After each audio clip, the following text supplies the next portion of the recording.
I was watching AEW Dynamite as I do every Wednesday night. All of a sudden, I was advertised a wrestling horror movie involving a satanic cult, one brought to us by Shudder, a company that offers a variety of quality. I knew instantly I had to watch this movie. I loved the Iron Claw. What could go wrong combining wrestling and movies, my two main hobbies? As soon as I was excited to watch this, I realized there were some potential flaws this had. First off, this movie came out January 31st. It's well known that January is often considered the dumping month. If studios know their movie is bad or stands no chance of success, throw it at the start of the year. Nobody actually cares during that time. We're all still talking about the movies from last year. Secondly, the one actual wrestler in this is Chris Jericho. He is a legend of the business, but for the past few years, he has been a stain on a show that I love. He irritates me more than any other wrestler at the current point, and I just don't want to watch anything with him in it. But I decided to hop in anyway. And now it's time to talk about this brilliantly wild movie. Off the top, this is pretty gory. Some gnarly kills, elements of deathmatch wrestling and blood. Lots of blood. I don't think I can even show a lot of this movie on here.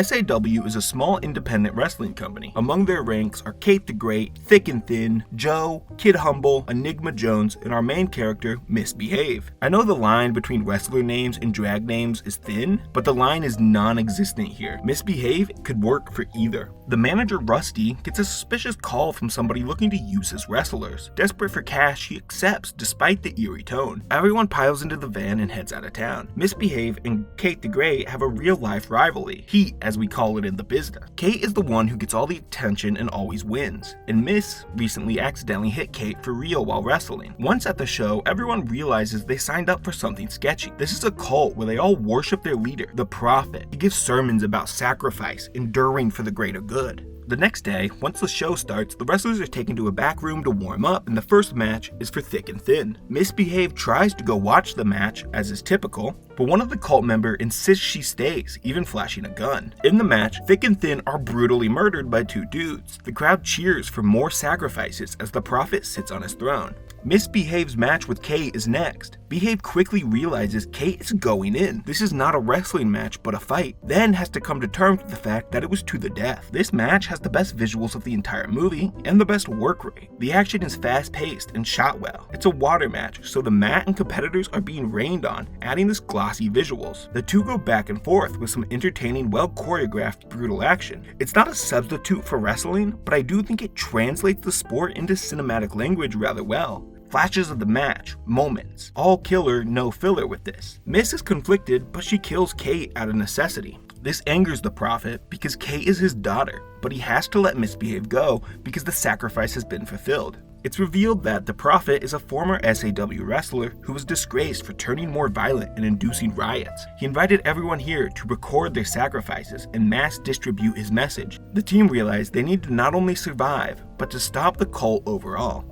Enigma Jones is put into an earth match, where they cover his hands in glue, then stick them into buckets of glass. Every punch brutally rips the other person open. Something so sickening, demented, and painful, it can only be done in a horror movie, right? Unfortunately, this is called a tope deathmatch. This was invented in ECW, an old promotion that focused on hardcore wrestling. I have not seen the match, because that's awful. But the real-life context made this scene even more sickening. Eventually, it comes down to the final match of the night, Joe versus the Prophet. The Prophet is winning until Misbehave intervenes and kills him to save the day. Enigma Jones also manages to destroy all the tapes, and the good guys win. This script isn't much to write home about, but it is coherent at the least. It's a fun concept. There have been plenty of human sacrifice movies. This one adds a layer unlike any others, the wrestling. The story does enough to get me moderately invested in the characters, so that's a plus. I do think it dragged at points, unfortunately though. The morning before the matches in particular, there's this whole subplot about Joe cheating on Miss because he was drugged. That is super cliche and does not have any payoff really. Where the writing sings, however, is in the corny one-liners. There are so many awful one-liners that are laugh out loud funny. The Prophet reveals a devil tattoo, and Joe says Jesus Christ. The Prophet returns, quite the opposite. Do you get it? Joe says Jesus Christ in disbelief and shock, but the Prophet is implying he is the Antichrist, so he should be saying Antichrist instead of Jesus Christ. It's rich, layered dialogue like that makes this movie fun. Another highlight, Kate, for being a blonde, you are a dark bitch. It's not the most elegant writing ever, not academic, but it's funny. Where the writing lacks intellect, the movie makes up for in atmosphere. The Prophet's speeches are shot with a dark red background, grainy shots distributed throughout. We see footage on an old TV, like it came straight out of the 80s, looking like wrestling did at that point. The in-ring action, set in a dark basement, feels underground. It gives the movie the effect of a snuff film, much like what The Prophet was trying to make. It gives it an edge, makes it feel a little dangerous. The lighting and coloring being rightfully dark. I'm kind of shocked just how well they conveyed the setting. Made it feel like a real place that you were scared of. The technical craft was fine at points and really good at others. There were brief moments where the cinematography elevated, but it never stayed there for long, mostly just looking fine. But the horror effects looked great in this. Spraying blood, humans burning alive looked really good, and it all looked real. I was thoroughly impressed with the look of this, and all the effects until the very end. As Miss, Joe, and Rusty are driving home, one remainder of the cult members summons a demon, and this demon is the worst looking thing ever. Out of place and ugly, the closing shot is of Misbehave and the demon standing off, and oh boy does it leave a bad taste in your mouth. I want to briefly touch on some of the individual characters and their actors. First off is Asia Issa as Misbehave. I thought she did a great job with her facial expressions and physical acting.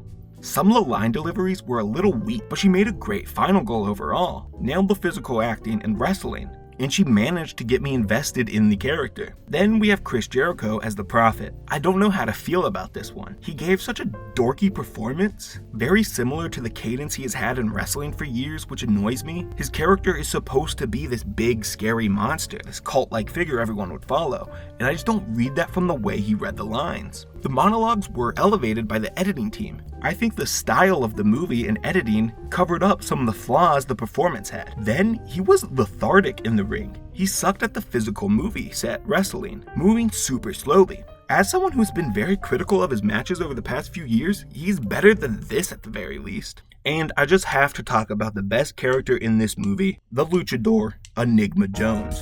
Jones has become a word frequently used in the wrestling community. People put it at the end of descriptions, like I could be called a YouTube Jones. This character is Enigma Jones because he's taken a vow of silence and refuses to talk. Nobody knows anything about him. Even when he isn't wrestling, Enigma refuses to talk. He commits to his gimmick fully. He does say one word in the entire movie. He was killed in the Earth match, but Misbehave later finds him alive, and she says she thought he died. He simply responds, kayfabe.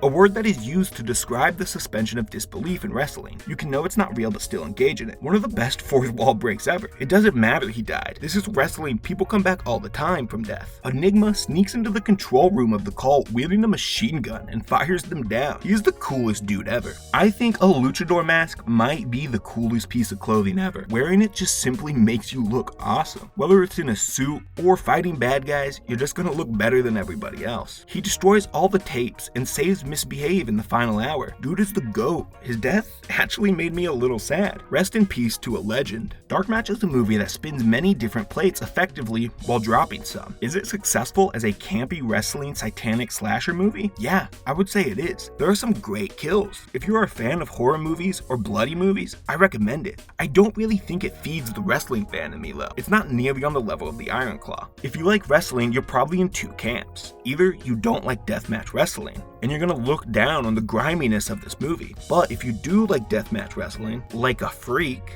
I think you'd be better off just going and watching a natural one. But for me, I ended up having a fun time. It's not the best movie ever, but a popcorn flick. It's an interesting movie I could discuss for a while. And for now, out of the 7 2025 movies I've seen, it's my favorite. The best of the dumping month. A glorious mess of ideas that I would love to see a sequel that they set up. If and only if they can bring Enigma Jones back one more time. If you enjoyed the video, subscribe, like, and comment.